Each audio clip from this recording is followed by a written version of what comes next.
ভোটে শোচনীয়ভাবে হারার পর প্রকাশ্য কর্মসূচিতে ভারতের পশ্চিমবঙ্গের তৃণমূল কংগ্রেসের নেতা মমতা বন্দ্যোপাধ্যায় বিজেপিকে রাজ্যের ক্ষমতা থেকে হটাতে আন্দোলনের ঘোষণা দিয়েছেন তিনি। গত ৪ মে বিধানসভা নির্বাচনে ভরাডুবির পর অনেকটাই নীরব হয়ে পড়েন তৃণমূল নেত্রী। তবে এর মধ্যেই দলে দেখা দিয়েছে ভাঙনের সুর। পৌরসভার চেয়ারম্যান ও কাউন্সিলরের মধ্যে অনেকেই তৃণমূল থেকে পদত্যাগ করেছেন। শীর্ষ নেতা ও বিধায়কদের বিদ্রোহের গুঞ্জনও জোরালো হচ্ছে। এই পরিস্থিতিতে তৃণমূলের অস্তিত্ব নিয়েই হুমকি দিচ্ছে শাসক দল বিজেপি। সম্প্রতি সোনাপুরে এক কর্মসূচিতে যোগ দিতে গিয়ে লাঞ্ছিত হন দলটির সর্বভারতীয় সাধারণ সম্পাদক অভিষেক বন্দ্যোপাধ্যায়। তার 2 দিন পর মঙ্গলবার মমতা প্রকাশ্যে ধর্মতলার ওয়াই চ্যানেলে হাজির হন তৃণমূলের ধর্ণা কর্মসূচিতে। নির্বাচন পরবর্তী সহিংসতা, পুনর্বাসন ছাড়া হকার উচ্ছেদ, পরীক্ষায় জালিয়াতি ও বিজেপি সরকারের প্রতিহিংসামূলক আচরণের প্রতিবাদে এই কর্মসূচি ডাকে তার দল।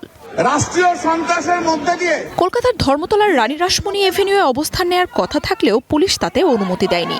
পরে ধর্মতলার ওয়াই চ্যানেলে অনুমতি পাওয়ার পর সেখানে জড়ো হন তৃণমূলের নেতাকর্মীরা। মমতা বন্দ্যোপাধ্যায়ের জন্য বক্তব্যের শুরুতে মমতা জানান, পুলিশ অনুমতি না দেয়ায় মাইকের পরিবর্তে হ্যান্ড মাইক ব্যবহার করতে হচ্ছে।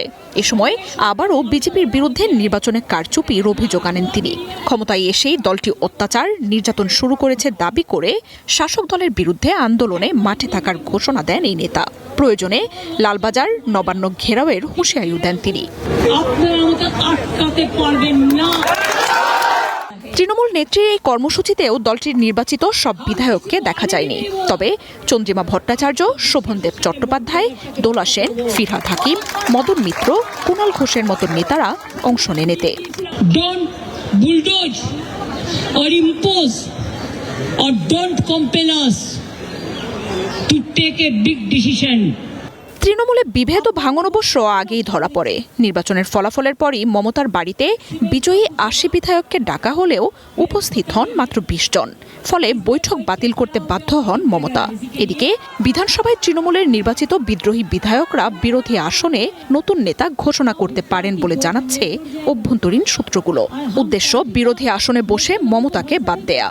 তবে মমতার নাম ব্যবহার করে তাকেই বিরোধী নেতার পদ থেকে বাদ দেয়াকে বিশ্বাসঘাতকতা বলে জানাচ্ছে মমতা বিশ্বস্তরা।